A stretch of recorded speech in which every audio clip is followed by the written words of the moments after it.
Hey Copper Nerds, what follows is a conversation between myself and numismatic legend and founding EAC member Denis Loring. This conversation came about as I was working on a research project, reached out to my friend Mark Borchardt, who is the Early American Coppers Club historian, to ask him some questions, and he said, "You should really talk to Denis, he was there." So I talked with Denis for a little bit, and at the end of our conversation, Denis said, if you'd like to have a conversation with me and record it and put it up on your YouTube channel, I think that would be great. So we did. Rather than introduce Denis myself, I am going to have his close friend Mark Borchardt do so. By way of introduction for Mark, as I said, is the EAC historian. He and Denis are both recipients of the Herbert Silberman Award, which is awarded by Early American Coppers infrequently, maybe a half a dozen times during the lifetime of the club. Mark is Early American Coppers Club member number 312. Mark works at Heritage Auctions, where he is their senior numismatist and senior cataloger. He has been a full-time numismatist since 1980, and he was also the American Numismatic Association's Numismatist of the Year in the year 2020. Following Mark's introduction, you will see a note from Ken Brissett, who is an absolute icon within numismatics. He is presently 96 years old, and I got to spend last week hanging out with him at the ANA. So, without further ado, here is Mark's introduction, some words from Ken, and my conversation with Denis Loring.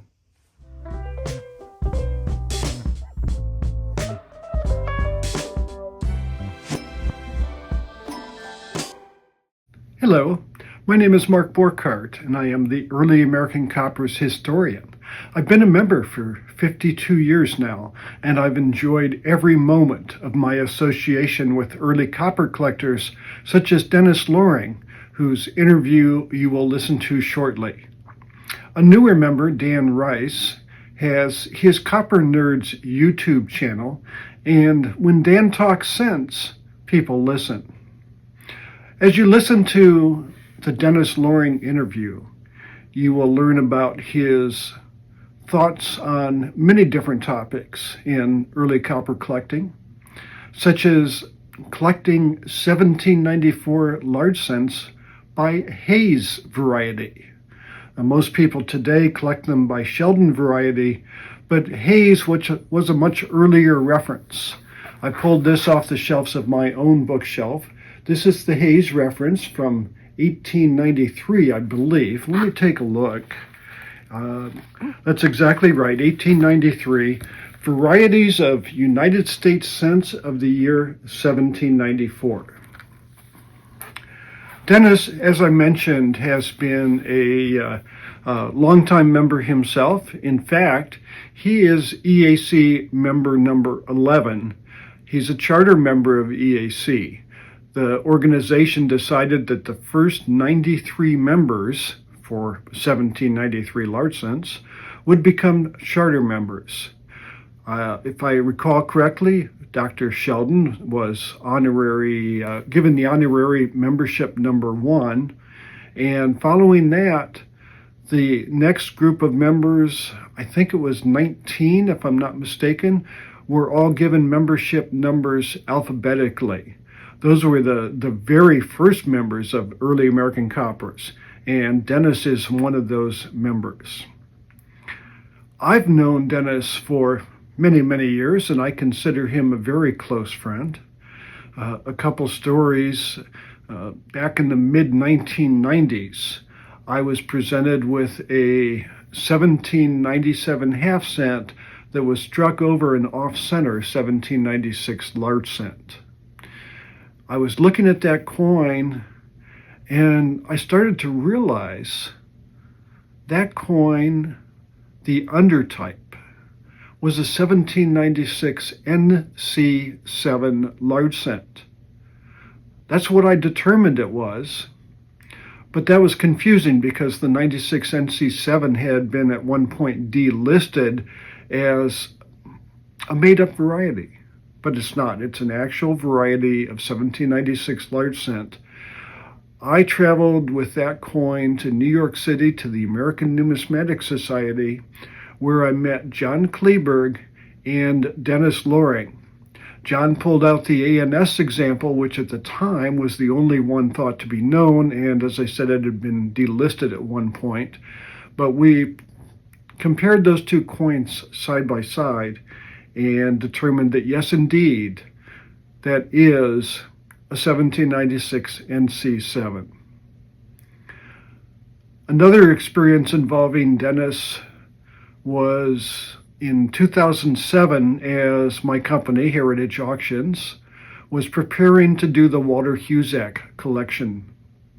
Denis came in and he and I sat side by side and looked at every single coin in Walt's collection, and we did, between the two of us, determined what the proper EAC grade was. Denis learned how to grade early copper directly from Dr. Sheldon. And so indirectly, as I was working with Denis, he was teaching me about some of the finer aspects of early copper grading.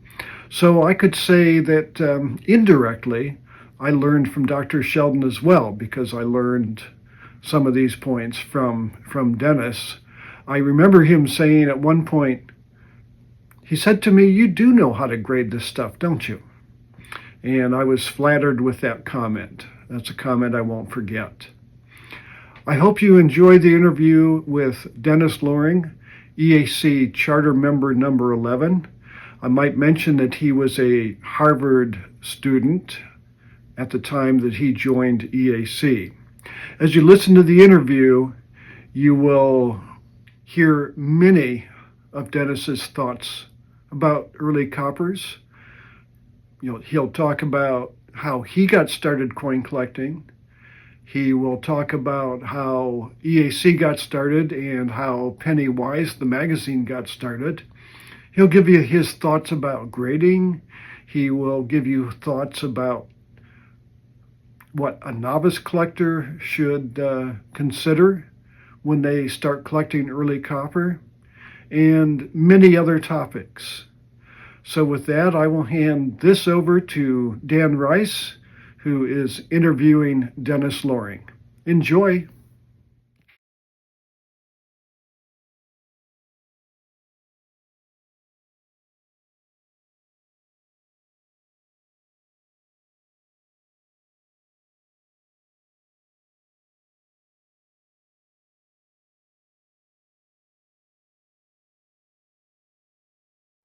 Well, now that you're familiar with Denis, let's get into our conversation. I do want to note that since I was recording this as a phone call that was being recorded, you're going to hear these little sonar sounds in the background from time to time. I apologize for that, but that's just part of how it had to happen. Let's get into this conversation. I really enjoyed it. Well, hi, Denis. Thank you for joining me. This is exciting. It's really our first big interview for the channel. And you're someone that I'm very familiar with just through my studies of numismatics. But of course, we've never met. I'm a new collector, really. I've been at it just a handful of years. My father and my sons have been at it a lot longer than I have been. But I'm excited to have the chance to talk to you.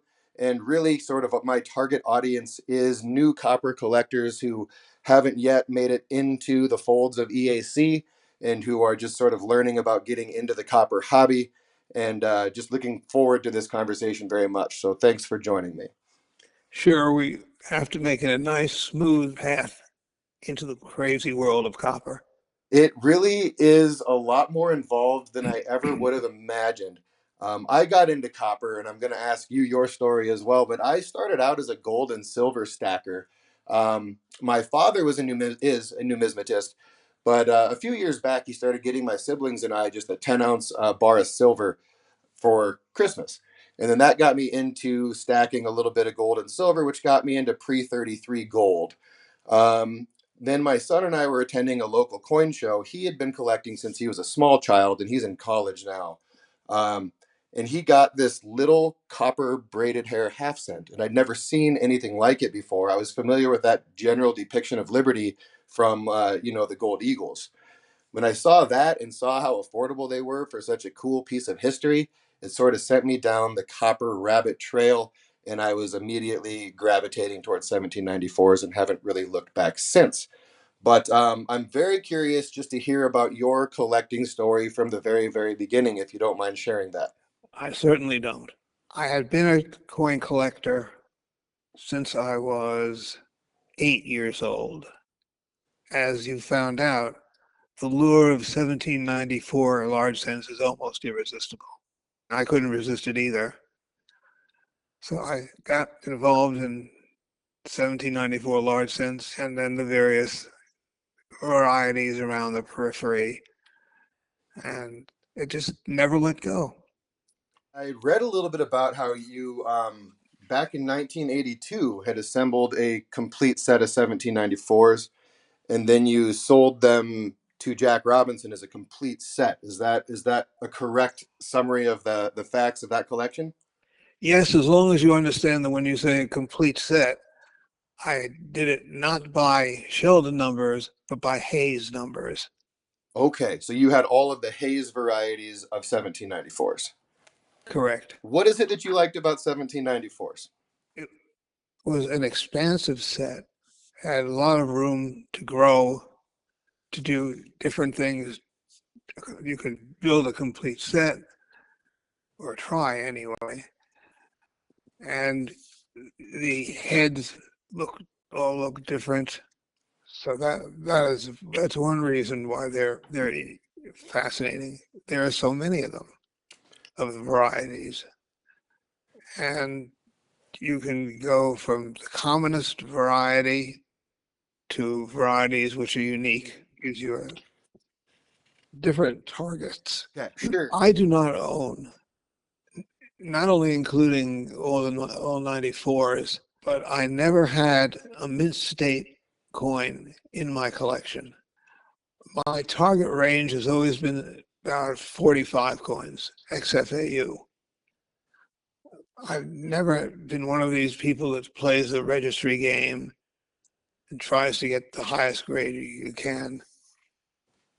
What do you think It, of slabs? Speaking of registries, I know a lot of times when coins are going to be sold, they go into slabs, but do you prefer your collection to be raw coins or in slabs? Up until I get to the point where I'm going to dispose of coins, I prefer raw.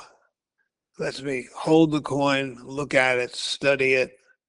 It's something that I hate to classify myself as old time here, but the old time collectors really don't want their coins in slabs.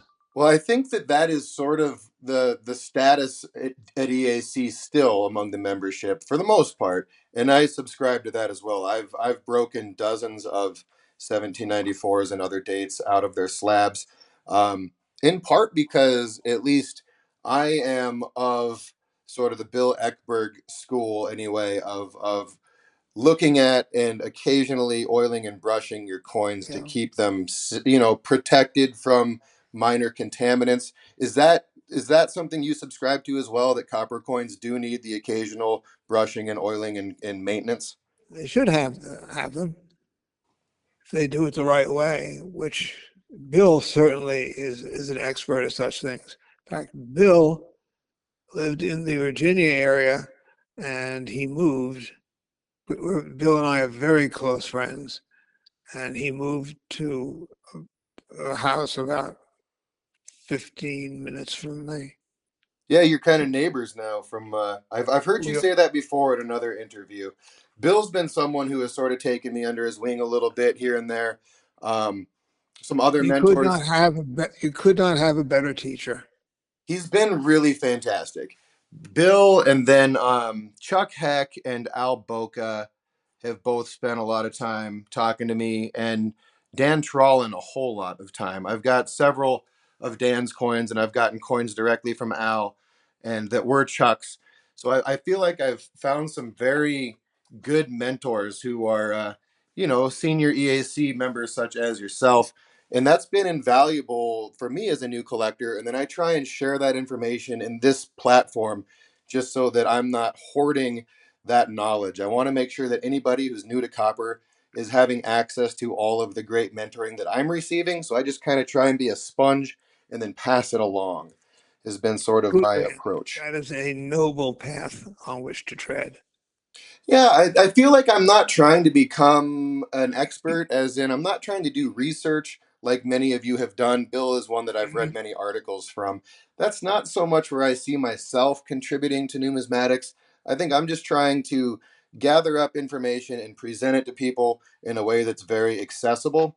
So I think that everyone has a role to play within the early copper community, and that's sort of where I'm settling in, is to try and relay information from folks like yourself to anybody who's interested in listening to it. I think it's a fine idea.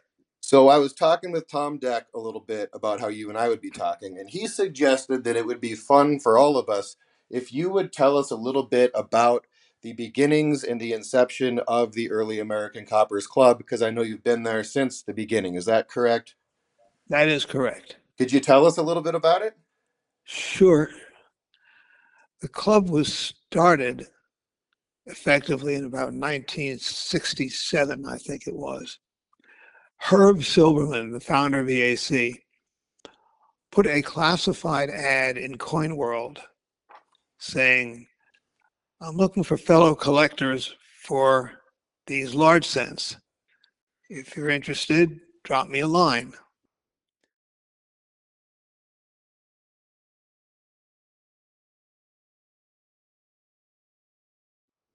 So I did. I started the coin collecting by my father giving me 3 coins. He called into his room one night and said, Dan, I found these in my desk drawer. They don't interest me. Do you have any interest? It was a 1864 2-cent piece, an 1865 3-cent nickel, and an 1832 half dollar. So I looked at them. I thought they were fascinating coins, that old. So I took the coins and I got interested in different types of coins, particular large cents, and in particular large cents, 1794s, again, because they were so different. And there's lots of stuff to learn about coins.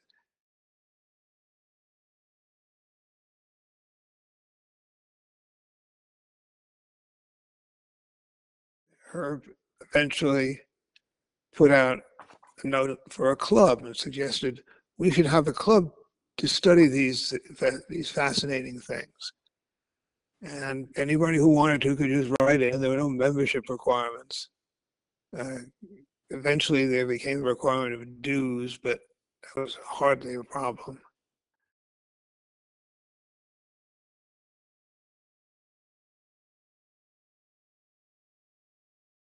And that is how EAC started. What's your member number? 11.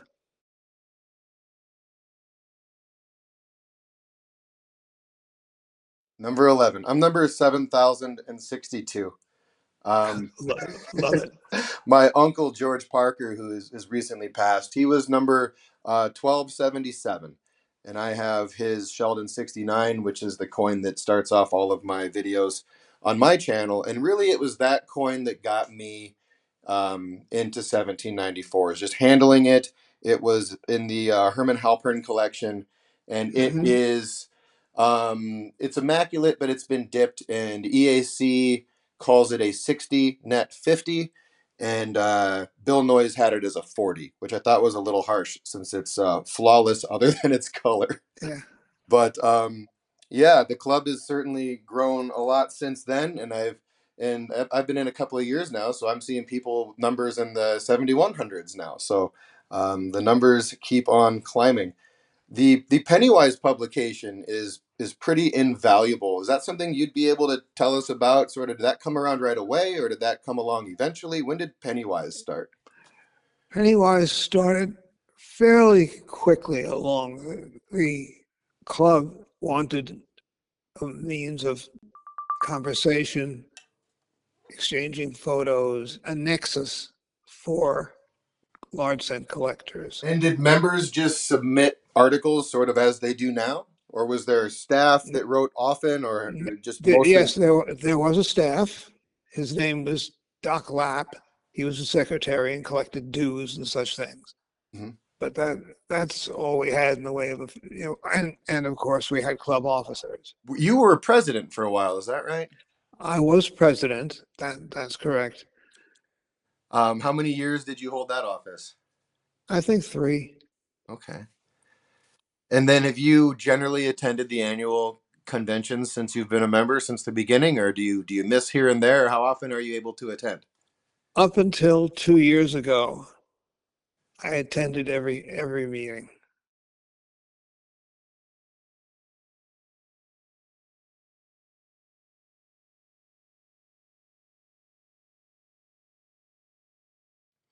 And I am But still looking forward to my first. I have a date conflict, one weekend per year that I can't do, the third weekend in May. So this yeah, last one and the one before, I wasn't able to go, but I will be at Charlotte next year. So I'm excited about that and hoping to meet everybody that I've been talking to, by phone and email and Facebook and everywhere else.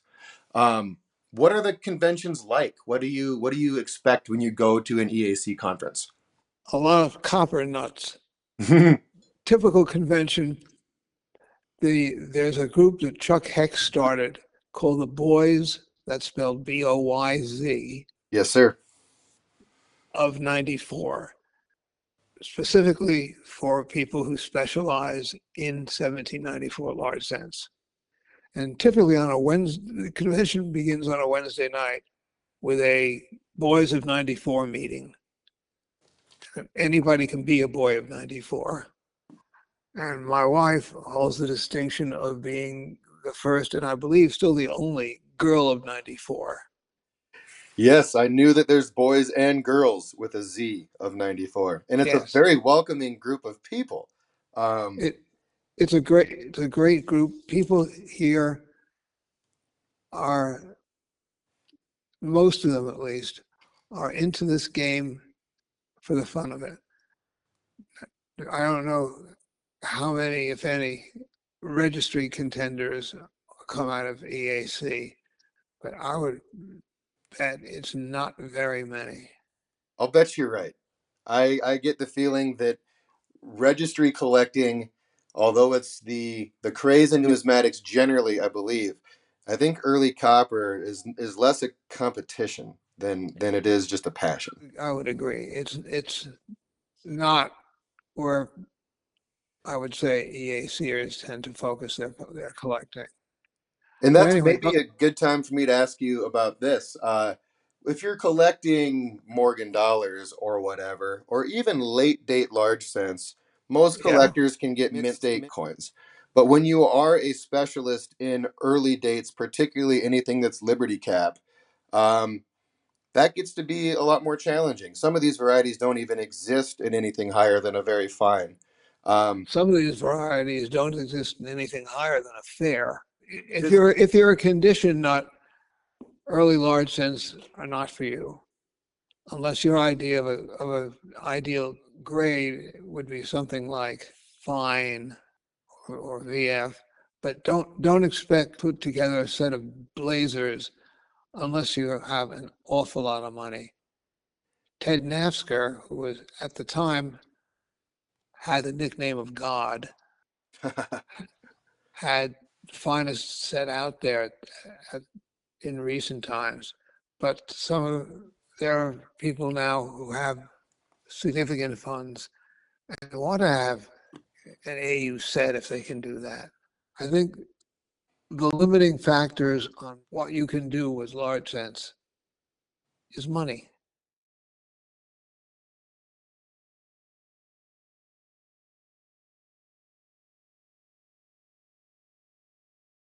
And it's important that those coins that most of us can't ever hope to afford are being maintained by people with both the means and the passion to keep these very important coins, safe and tracked and well cared for, and hopefully displayed from time to time. And I happen to have in front of me here Walt Husak's catalog from 2008.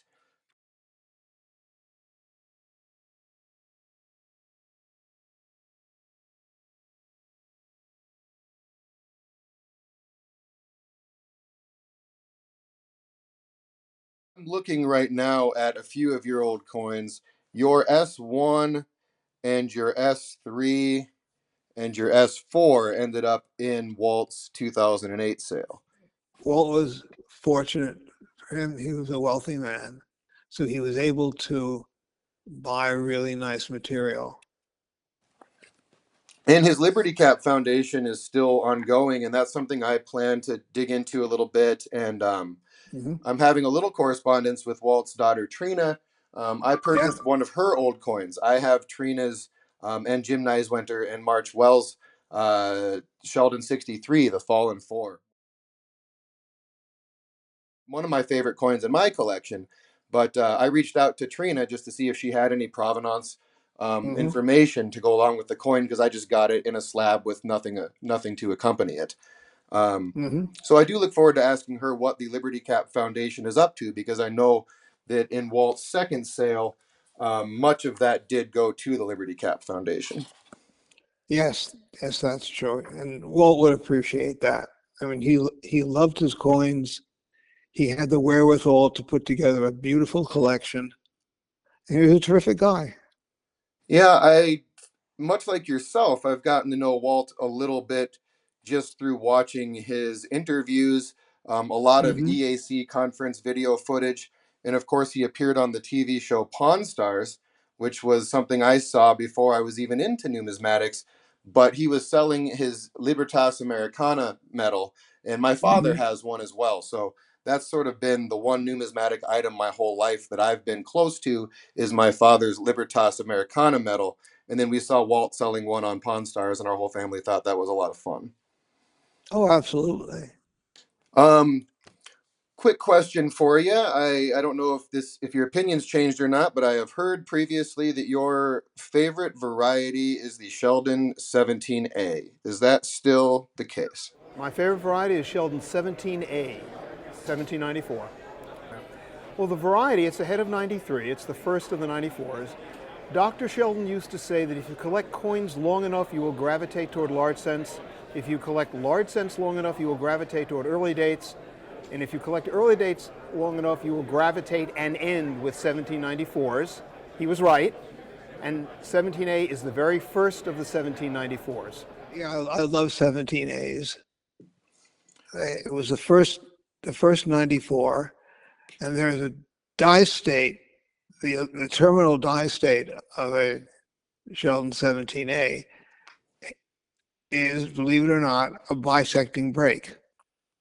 If I'm having fun with an audience, I say, how many people here know what variety the bisecting break of 1794 is? And they all And say the everybody, S68. right. But if you look at the terminal die state of 17A, there's nice bisecting break going from the upper left to the lower right. I'm looking at it right now in Bill Noyes' book. Yes, big bisecting crack right next to the cap, in between the cap, and kind of through the L in Liberty, and right down through Yeah, the ear, and right down the pole, pretty much. yes, very much so. I like that variety, but then again, I like most of the varieties. I can't Um, seem to pick a favorite as well, but probably my nicest coin is my 17A that I got from Dan Trollin. It's a net 10. It's got a couple of little planchet issues, and you'll see it on the video here when it comes out. But it's a okay. condition census coin. It's just a new discovery, so it's not really plated anywhere. Dan picked it up from a dealer some years ago, and it's probably, I don't know, fifth or sixth in the census as far as condition. I'm very proud of Mm-hmm. that one. The 17A is a beautiful coin for sure. Oh, I absolutely agree with that. Now, John Adams, I happen to, my Uncle George had two copies of the John Adams collection catalog. So I'm fortunate to Mm-hmm. have sort of a working copy and a nice copy. I believe that you are a big fan of Mr. Adams, if I'm not mistaken. Well, John and I lived in the Boston area, so we got to see each other with some degree of frequency. He is a wealthy man, was able to afford some lovely large cents. He's really quite a guy, very erudite, like to put time into his coins and study, research pedigrees.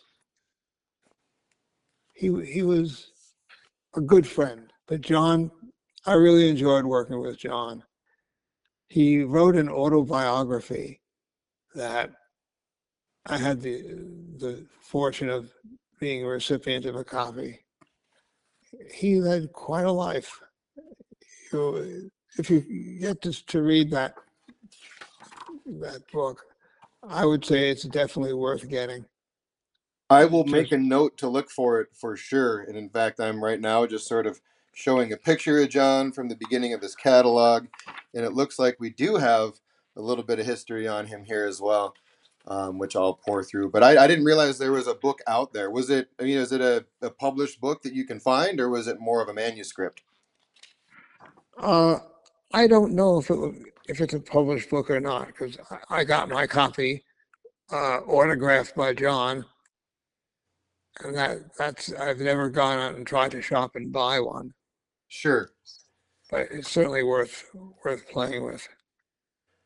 So yesterday, incidentally, unrelated to me getting ready to give you a call, I got a copy of Chapman's book, The Sense of 1794.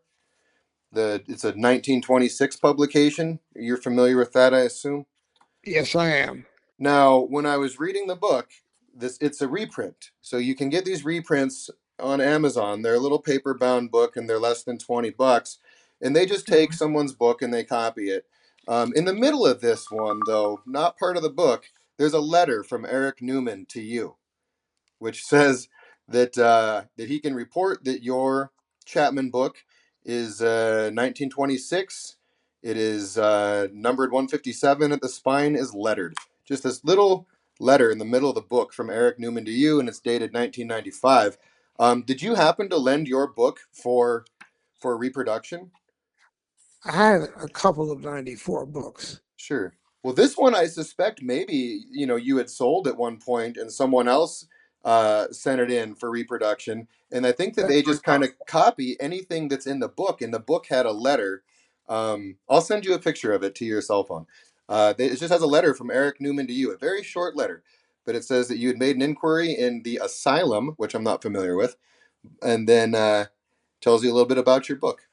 The Asylum is a magazine put out by the Numismatic Bibliomania Society. Are you Okay. familiar with this? I've heard of it, but I don't know anything about it. It's the standard magazine on large sense. Do you know if it's still in print? Yes, it is. Okay, well, I got to make myself a note. I need to get the Adams biography and the Asylum publication. Fantastic. Um, what do you have for advice for new collectors who are in, maybe like myself or even newer, where you're just a couple years into collecting and you don't know exactly what you're getting into? Do you have any general advice for new collectors who are fresh to the hobby? Yes, it's going to cost you some money. Don't overspend. Nobody can tell you how to collect large cents. There'll be a bunch of people that you've mentioned that want to do 94s. They sort of got bit by the 94 bug. I would not collect for condition. Your 17A, for example, you say is a fine 10, fine 12 coin. Right in there, yeah. It doesn't have to be AU to be worthy of collecting. I think that's really good advice. I've sort of subscribed to that, and I try and have within my variety set. I try and have a type set of nice XF coins, Mhm. and then some of the tough varieties are going to be for me goods to very goods, or as good as I can hope for in my budget. How old are you? I am 43. Okay, so you got lots of time. I guess I wish I would have gotten into it much sooner, and I could have. That's what frustrates me. Is my father was a collector my whole life, and I didn't really get Mhm. into it until I was about 40. So yeah, there is time though. I've slowed my pace substantially as I've learned more. I feel that I'm sort of an intermediate collector now, and I have an eye for what it is that I like. Mhm. with the understanding that I don't want to buy junk, but I also don't want to just buy one or two coins per year that are nicer than perhaps what should be in my collection as far as being cohesive. Mhm. Do you have any thoughts about having your collection being cohesive or focused around a theme of some kind? I have always liked that. For example, when I put together the complete variety set, it would have been possible for me to have VF Sheldon 65 and another variety, pick another one, pay like your 69.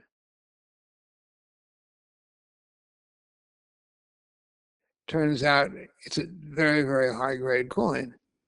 Yes. But that doesn't mean that you have to have all your 94s matching it.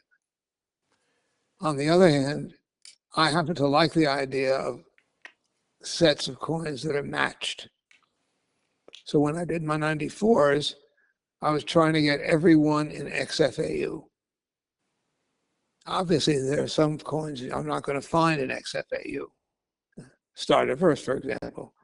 I do not care whether I have a set that looks high grade in one direction and low in the other.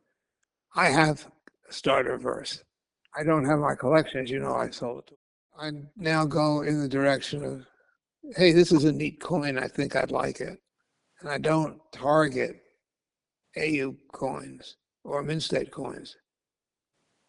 It's much more of what coin appeals to me. I have gold as well because there are some gold coins that I saw that I thought were really neat. You have a For Stella, don't example, you?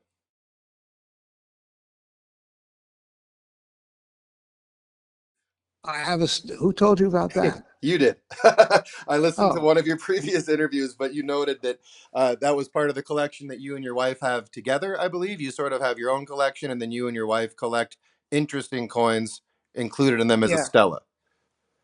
that is correct. The grade is, I think, about a VF30. When I show that to people, they look at it and say, how did this coin get to be VF30? Stellas didn't circulate very much. Sure. And so that's a coin I'm going to keep till the end. I just think it's neat. So it did have some circulation on it, huh? Oh, yeah, oh, absolutely. You think it was a pocket piece, or you think it actually was out in commerce? I would guess it would be a pocket piece.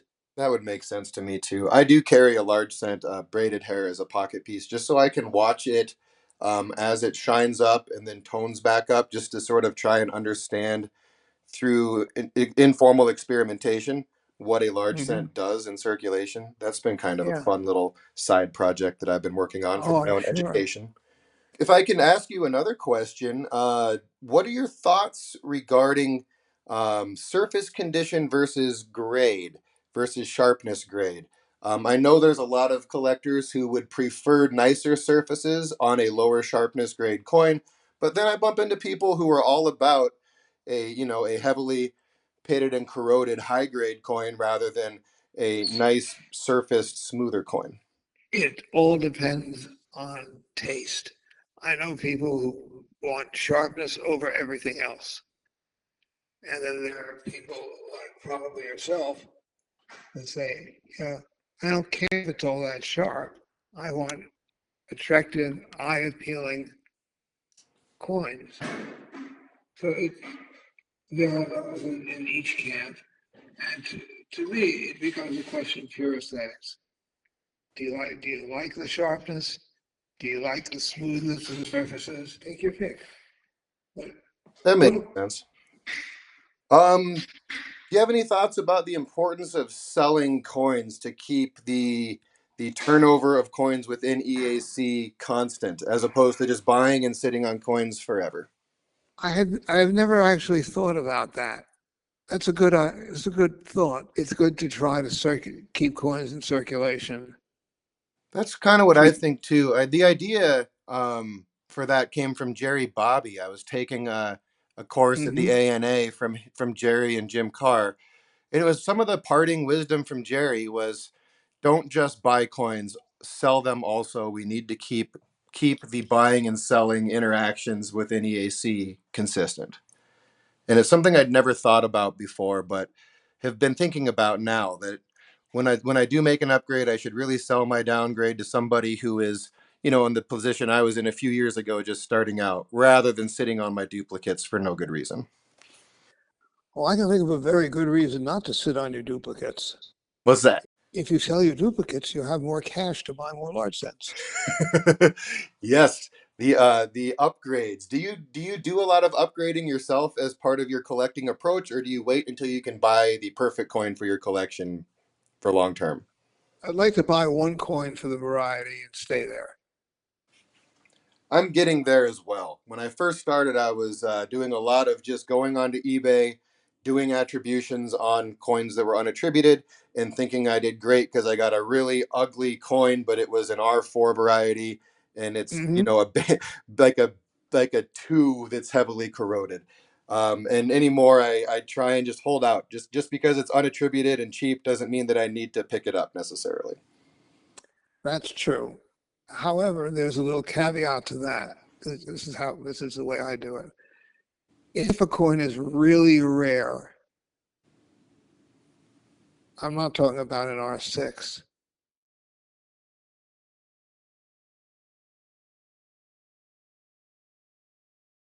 I'm talking about a coin that's high R7 or something like that. Mm-hmm. The first time you get your chance to lay your hands on one, do it, because they don't come along all that often. And I Yeah. assume you're largely talking about NCs, and we're talking about R7s and R7 plus Yes. and R8s. Yeah. I don't remember exactly how many I had when I had my variety set. I'm guessing I had maybe 5 or 6 NCs. And then you were the fifth person, I believe, to complete all of the Sheldon varieties. Correct. Clapp was the first one to do it, then Sheldon, then Dorothy Pascal, then Ted Nasker, and I was the fifth. The sixth was Robbie Brown, and then Frankenfield was somewhere in the top 10. Now, from what I understand, there's several Sheldon 79s that showed up. That had been the toughest Oh, the number of Reeded Edge, variety. the Reeded Edge Hmm. 1795. Yep. Yeah, I know a Yeah. few more of those have popped up. I think they're mostly fairly low grade, if I'm not mistaken. They're all low grade. Yeah, that's true. Yeah, I have one of Miss Pascal's coins, and it was Heinz, then Dr. Sheldon, then Miss Pascal, and that's my Sheldon 55 that I'm pretty excited about. That, as far as I know, has a clean provenance, even though I understand anything that has a Heinz provenance is subject to a little extra scrutiny.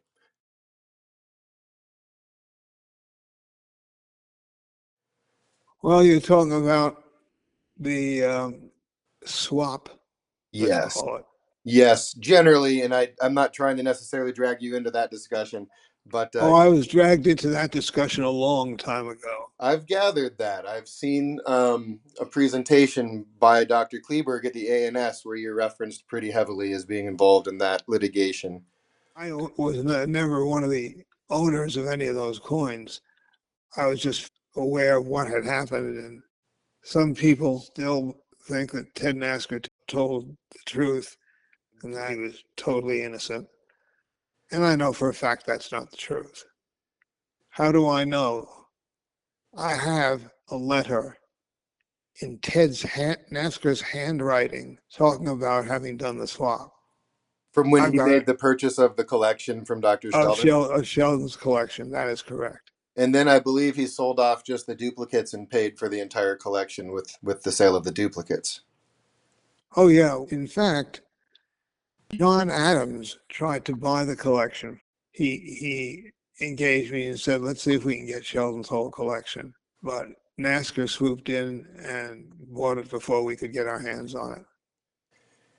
And I believe that so it was Sheldon and Homer Downing who bought the Heinz collection. And Yes. Homer Downing is an interesting character, and one of my on my list is to get a painted HD painted Homer Downing coin.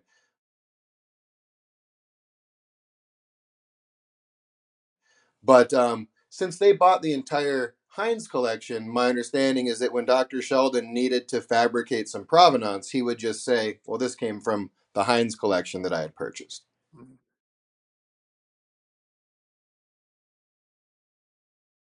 Yeah, there was shenanigans going on there, Mhm. but it's all over with now. People hope to, let's just put it in the back seat and not think about what happened. Yeah, Let's just I let's think just go that ahead is forward. I think that is sort of where things sit, is that most of us who are into the hobby heavily are aware of it, but there's no need to dwell on it necessarily. Yeah, Um, I agree with that. but I do think that ethics is a very important part of collecting. I think it's important that you disclose any work that's been done on a coin. That if you're being consulted as an expert, that you never take advantage of the person who's consulting you. Um, I think that's something we should talk about freely. Is that there is at least an implied code of ethics among the EAC community. I don't know if there's anything formal that's ever been put into writing, but I think it's I don't important. think that I don't think there is, like an EAC code of ethics. Sure.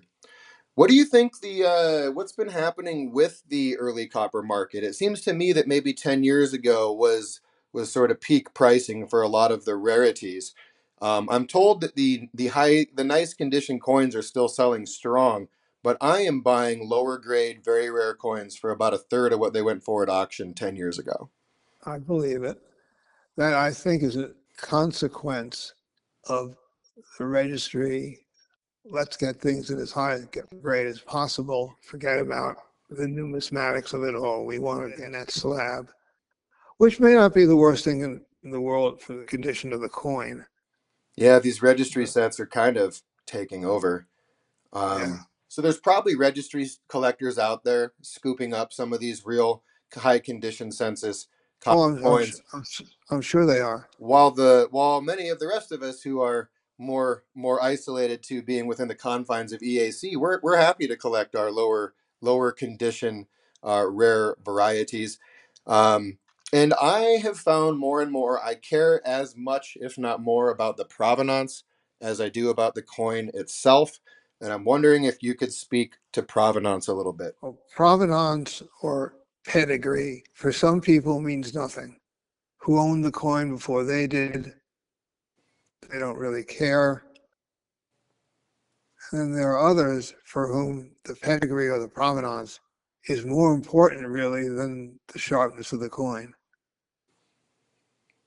I find I, myself in that second camp more and more. Where yeah, did you land? for me, the pedigree, the provenance is part of the coin, part of its history.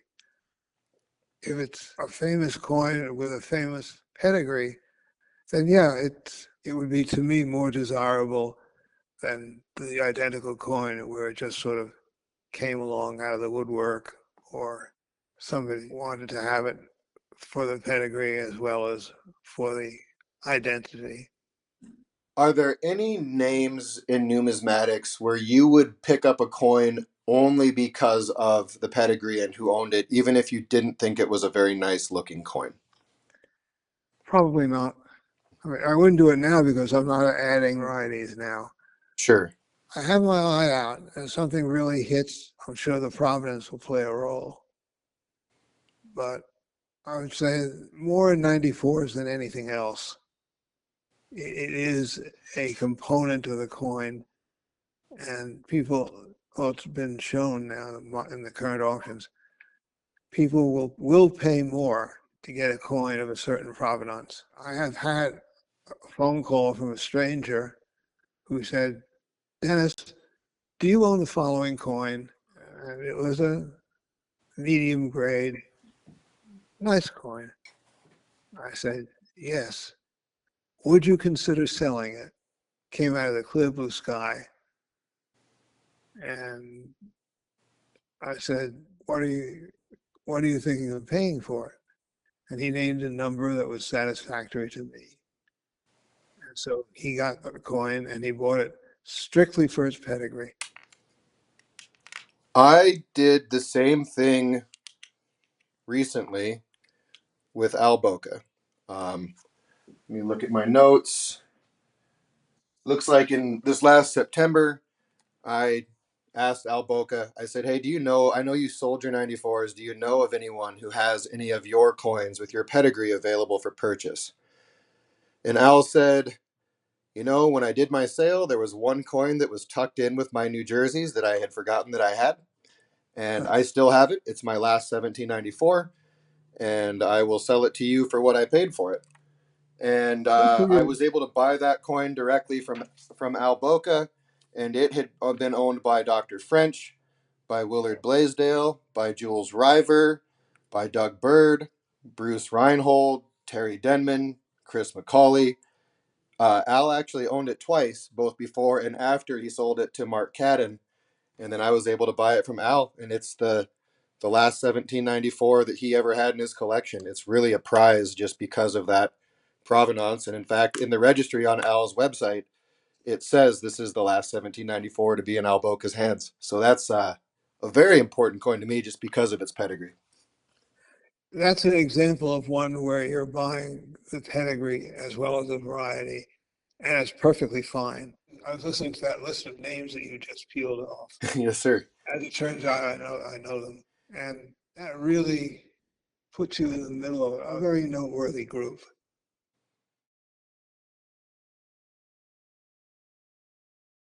Truly an honor to talk to you. It's I was trying to explain to my wife this conversation that we were going to have, and of course, I'm new to EAC. I'm fairly new to collecting. This little YouTube channel has taken off a lot more than I thought it would. And I'm not an expert, I'm just a collector. But I was telling her it's like if I had a basketball uh, podcast and my first big interview was Michael Jordan. So it's all kind of downhill from here, probably in terms of just how significant you are to the EAC community and to numismatics as a whole, and just having the opportunity to have this kind of a discussion and just memorialize some of your thoughts for new collectors. I mean, once this You flatter me, kind sir. that's true though. It's true. And once this stuff's out there, it's available to new collectors forever. So it could be that you and I are both long gone, and videos like this one are still in an archive somewhere, just like your Yeah, letters and stuff are in the EAC archives. And I think it's fun that I'm having an opportunity to talk to folks such as yourself who are very senior in the hobby, and to be able to sort of memorialize some of your thoughts and your advice and stories. And I really appreciate it. you're very welcome. I wish we had more people who viewed this hobby the way you do. I'm hoping I It's can rub fun. off on people. You can. This is a very special hobby, I think, where the people and the collectors are nearly as important or as important as the items being collected. So I my agree. kudos to you for doing this.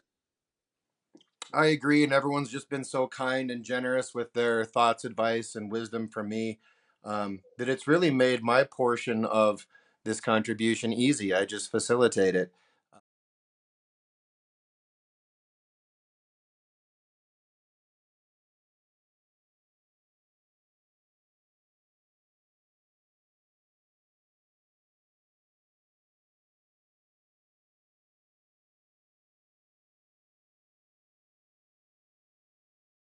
I can't thank you enough for your time and for your thoughts. And I will look forward to staying in touch with you, and sincerely hope that we can meet up at Charlotte here next year for EAC. I wish we could. Yeah. Okay. Well, thank you again, Dennis. I will be in touch, and I sincerely appreciate your time.